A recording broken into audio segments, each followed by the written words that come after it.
You were never supposed to know this. Not the names, not the rituals, not the price that was paid in human innocence to keep an empire's bloodline pure and its power absolute. But history, real history, doesn't care what you're ready for. It only waits for someone with the stomach to open the wrong door. Picture a night in the year 1550, somewhere in the shadow of the Balkans. The moon is full, but its light feels colder than snow. In a village too small for maps, the wind carries the smell of wet earth and wood smoke, until it's drowned out by another sound. Hooves. Dozens of them. Iron against stone. Not galloping, measured, deliberate, inevitable. The men who arrive do not look like soldiers. They wear silk and gold, their boots polished like mirrors. They carry scrolls. Lists. They are not here for grain. They are here for flesh. Boys between 8 and 14. Not one older, not one younger. A door is kicked in. A child screams. Mothers clutch sons, fathers bargain with the desperation of men who already know the answer. This is the divserm, the Sultan's blood tax. And for some, the fate is not the sword, but the palace. You, 12 years old, are taken. Not as a soldier, but as something else, something you don't yet understand. Your wrists are bound, but they are careful with your face, your teeth, your skin. You are merchandise. The journey to Istanbul is not a march, it's a filtration. Those who can't keep up are left behind. No one says the word dead, but the wolves that follow at night have full bellies. By the time the palace walls rise like a mountain of stone before you, you are thinner, quieter, and, without knowing it, already being remade. Inside, they rename you. Wash away your language, your gods, your family. You are told you are now fortunate, chosen for the Enderun, the Sultan's inner school. The place where boys become men of the court, and where men of the court decide what kind of man you are allowed to be. The gates close behind you with the soft finality of a coffin lid. You will not walk out again as the boy you were. And the horror is, you will not walk out the same man either. If you walk out at all, the palace does not break you with whips. It breaks you with rules. Every corridor, every courtyard, every breath you take is owned. You sleep in long marble chambers where the beds are lined in silk, but the silk feels like manacles, because comfort here is never free. They take your cross, if you have one. They take your old name and give you one that fits their tongue better. Yours is now Mehmet. When they speak it, you feel them testing how easily you answer. Because once you do without thinking, they own you. Your education is a weapon dressed as a gift. They teach you Persian poetry, the angles of geometry, the delicate art of calligraphy. You recite the laws of the empire until you could quote them in your sleep. But this is not generosity, it's conditioning. Knowledge here is not freedom, it is the leash that keeps you walking in the direction they choose. And then there are the older boys.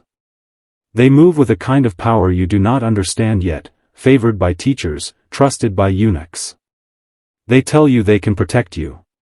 They tell you they can make life easier. You soon learn what that means. Protection is never given. It is purchased, with obedience, with silence, and sometimes with your own body. The eunuchs are the empire's invisible gears. They command without raising their voices, enforce without drawing a blade. Most were once like you, taken, remade, stripped of manhood. Some are cruel because cruelty was the only language the palace ever spoke to them. Others because it keeps them in favor with those even higher in the chain. You notice something strange in the way people look at you. Not as a boy. Not even as a student. But as an object, curated, evaluated, displayed. And you start to understand, in this place, beauty is as dangerous as defiance. One night, you wake to the sound of footsteps stopping at your bed. A shadow leans close. You do not breathe. The figure moves on, but the message is clear, your space is never yours. Your body is never yours.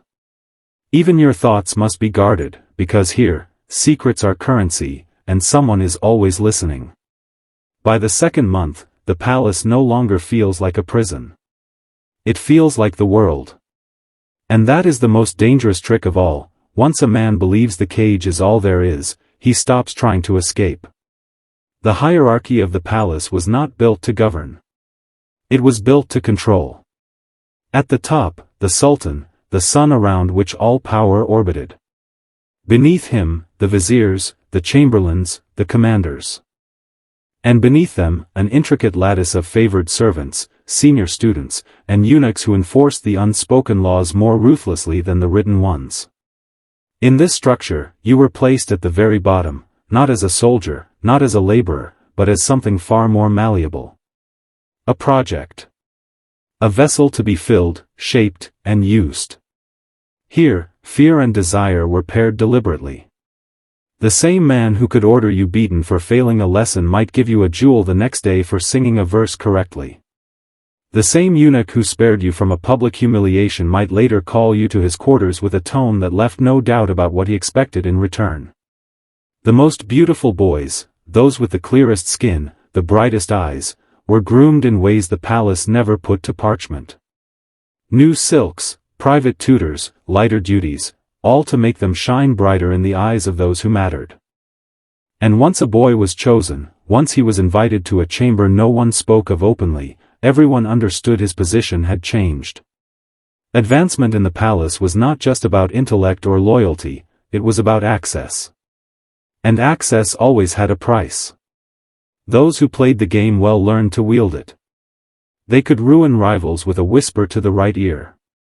They could secure food, gold, and protection with a smile at the right moment. But the cost was invisible at first, until you saw it in their eyes. That hollowing out. That quiet death of something inside. Others refused. They clung to a scrap of themselves, even when it meant nights in the cold, punishments in the yard, or worse, disappearing entirely. No one ever said where they went. No one dared ask. You begin to feel the walls closing in, not because they're trying to trap you, but because they're trying to change you. And you realize, that's the real prison. Not these gates. Not these guards. But the moment you no longer recognize the boy you were when you arrived. And here's where I'll ask you, right now, if you've followed me this far, type in the comments, I will not be remade. Not for the algorithm. Not for me. But as a marker to yourself, that even in the darkest systems, some men refuse to break. By now, you've learned that the palace does not need chains. It builds the prison inside you. Every word you speak, every step you take is measured against the invisible ledger of favor. And favor is life. Lose it, and you might as well vanish into the Bosporus. The first phase was isolation, removing the boy you were. No language from home. No letters. No names from the past. Then came replacement, new loyalties, new rituals, new gods. But the third phase was the most dangerous. It was called training, but it was really reshaping the mind. The palace knew what modern empires still know: break a man's sense of self, and you can make him anything you want. Lessons became traps. You'd be asked to recite history, but the wrong version would earn you a strike. You'd be told to speak truth, but punished when it did not please. And slowly, you learned that reality was not fixed, it was whatever the man above you said it was. Rewards came without warning. Punishments came without cause. And in that chaos, you stopped seeking justice. You sought only survival.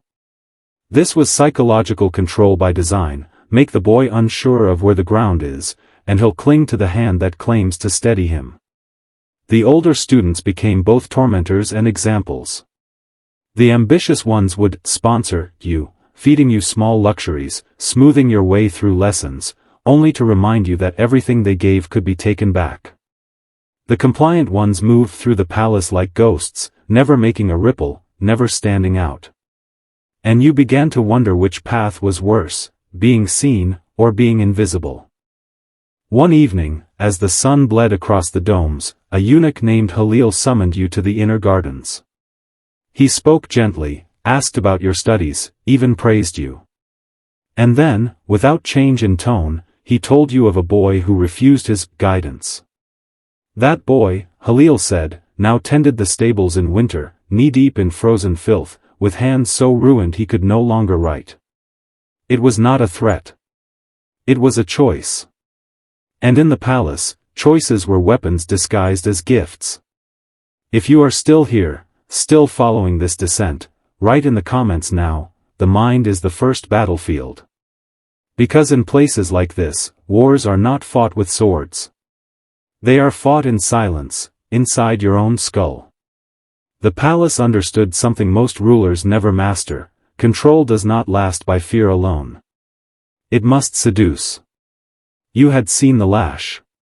You had heard the screams. But now, you were shown the other side, the splendor. The chambers of polished marble glowing by candlelight. The scent of rosewater in the air. The rhythmic whisper of silk robes passing down the hall. This was not punishment. This was temptation. On feast days, the Sultan himself would appear, seated beneath a canopy heavy with gold thread, the light catching the jewels in his turban so they seemed to burn with their own fire. The music was soft, deliberate, designed to slow your breathing.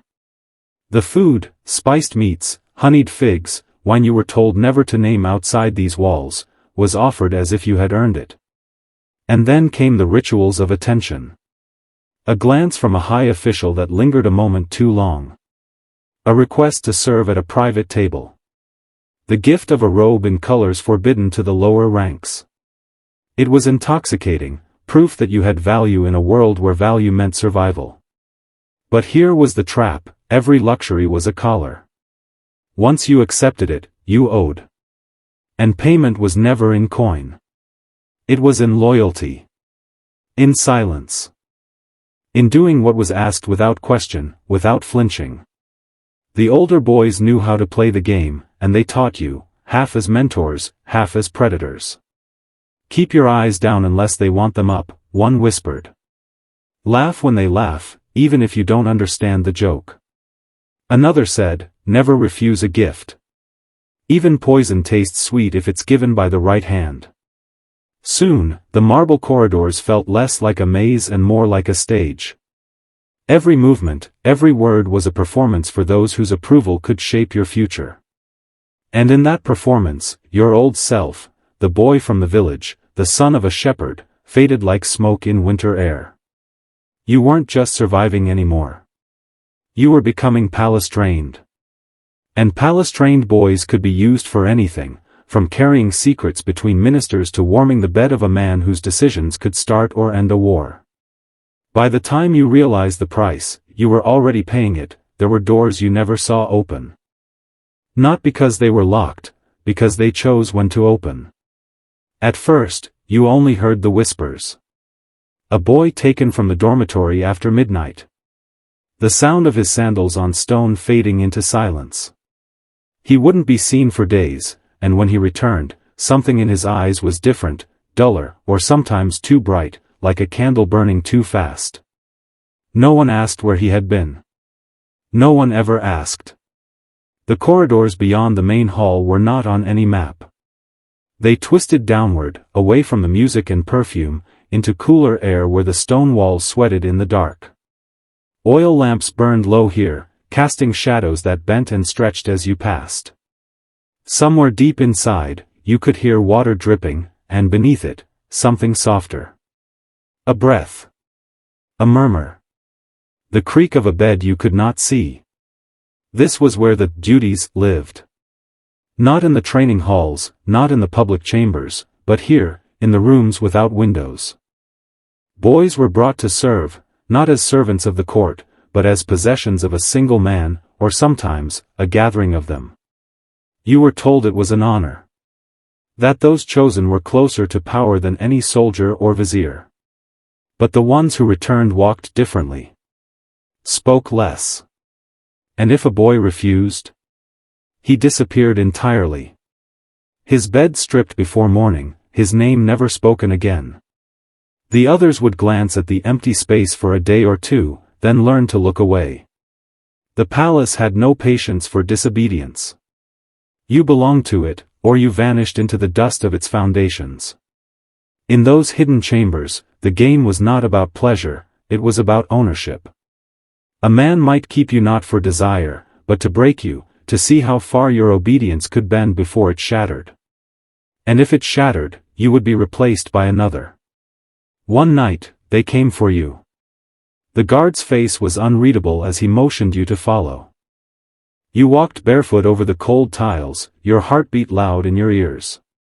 The door ahead was ajar, the lamplight inside flickering like it was breathing.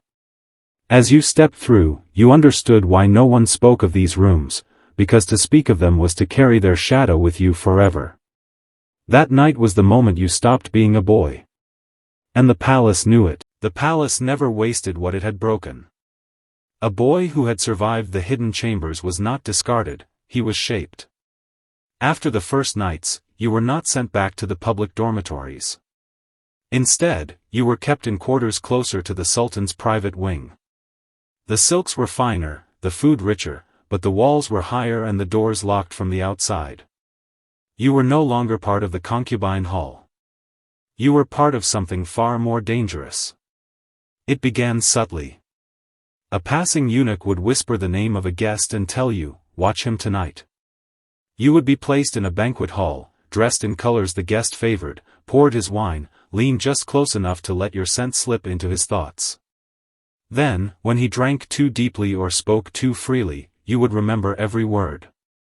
Later, you would repeat it all, word for word, to the Sultan's black-robed chamberlain. That was the first lesson: beauty was a weapon, sharper than any blade. The second was more brutal: loyalty was not to yourself. Some were trained to dance and distract while a hidden hand placed poison in a goblet. Others learned the art of listening in silence, holding a man's secrets until they could be sold, or destroyed. A few, the most trusted, were taught the gentle pressure to a throat that could make a death look like sleep. You would perform your duty, leave quietly, and return to your gilded cage without a drop of blood on your hands. And you were rewarded for it. Jewels, silks, whispers of favor from the Sultan himself. But you also learned the truth: every reward was another link in your chain. You were not free, you were simply valuable. Rumor in the shadows said some concubines rose so high in the Sultan's trust that they wielded influence over ministers and generals. Wars began or ended with a whisper from their lips. But the higher you climbed, the steeper the fall if you failed. You began to see the pattern: the palace was not just a place of beauty and pleasure, it was an engine. It took boys, crushed them, polished the pieces, and used them to turn the gears of empire. And deep inside, you wondered, if you played your part perfectly, could you become the one pulling the strings? Or would you simply be another shadow in a game you could never truly win? It was during the Feast of the Crescent Moon that the chain first rattled.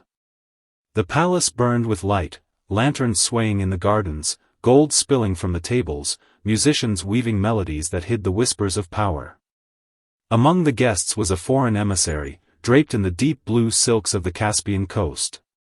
His eyes were sharp, scanning every corner, every shadow. You had been chosen to entertain him, not for pleasure, but for information. The Sultan suspected his allegiance was shifting. But the moment you knelt to pour his wine, he said something that froze your blood. "I know what they've done to you," he murmured in perfect Ottoman, so quietly the music nearly swallowed the words. "And I know how to end it.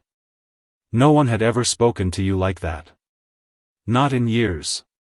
His voice carried no command, no hunger, only a strange, dangerous recognition.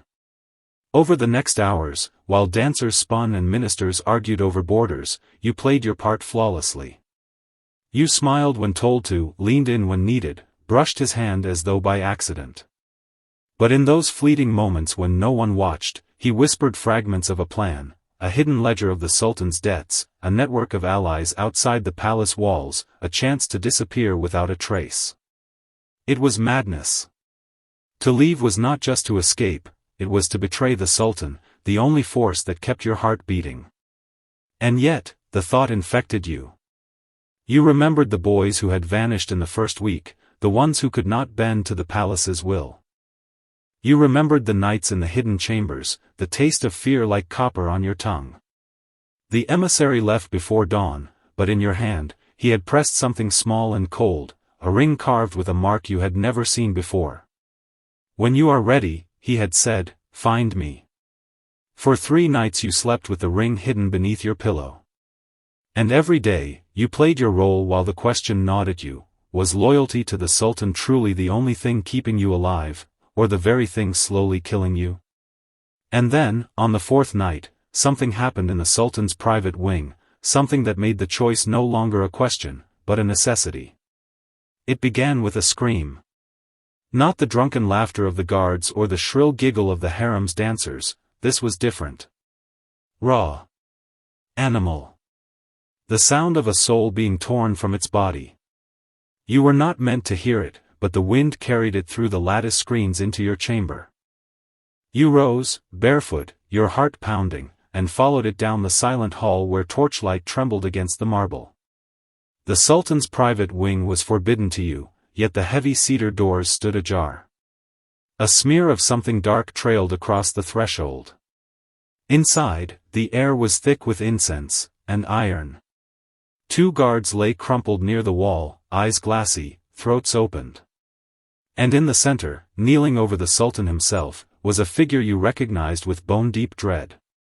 The eunuch master, the one who had trained you, broken you, and remade you in the palace's image, was holding a dagger at the Sultan's neck. His face was calm, almost reverent. I told you, he whispered, not to the Sultan, but to you. His eyes found you in the shadow. Everything rots from within. In that heartbeat, the Sultan moved, not with fear, but fury. His jeweled hand struck the eunuch's arm, the dagger clattered to the floor, and chaos erupted. Guards poured into the chamber, blades drawn. The eunuch fought like a man possessed, but numbers overpowered him. They pinned him to the ground, blood spilling across the tiles. And then the Sultan spoke words you would never forget. Bring me every man who has ever spoken to him.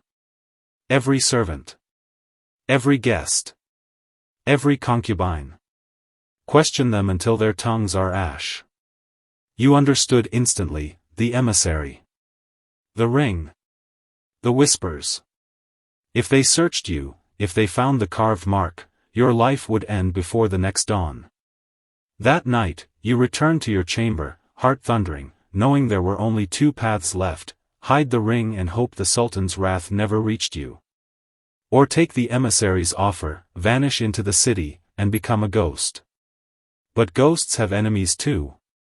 And in the streets beyond the palace gates, the shadows were hungry, the palace gates had never looked so far away.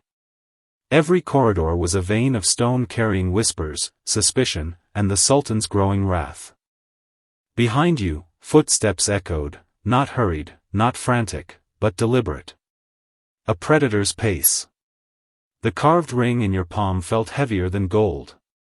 You could almost hear the emissary's voice in your mind, when the moon hides, the city will open its mouth to swallow you whole. Tonight, the moon was gone. You slipped through the servant halls, avoiding torchlight, skirting past the kitchens where the air was thick with boiling broth and butchered meat. Every sound seemed magnified, the creak of a wooden beam, the faint clang of distant chains. At the outer courtyard, the air shifted.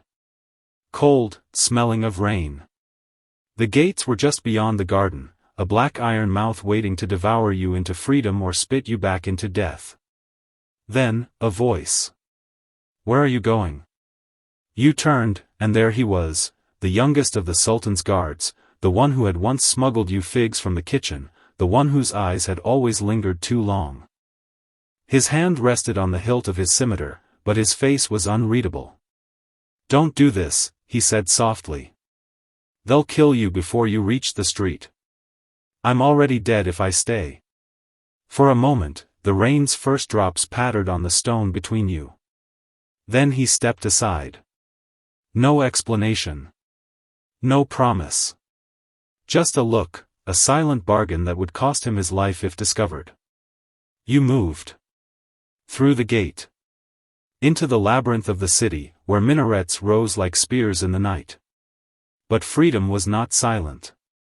Behind you, bells began to toll. Torches flared along the palace walls. The hunt had begun. The emissaries' meeting place, a crumbling bathhouse at the edge of the spice market, was still streets away. Every shadow could be a pursuer. Every market stall, a trap. And yet, you kept moving, pulse in your ears, the carved ring burning in your grip.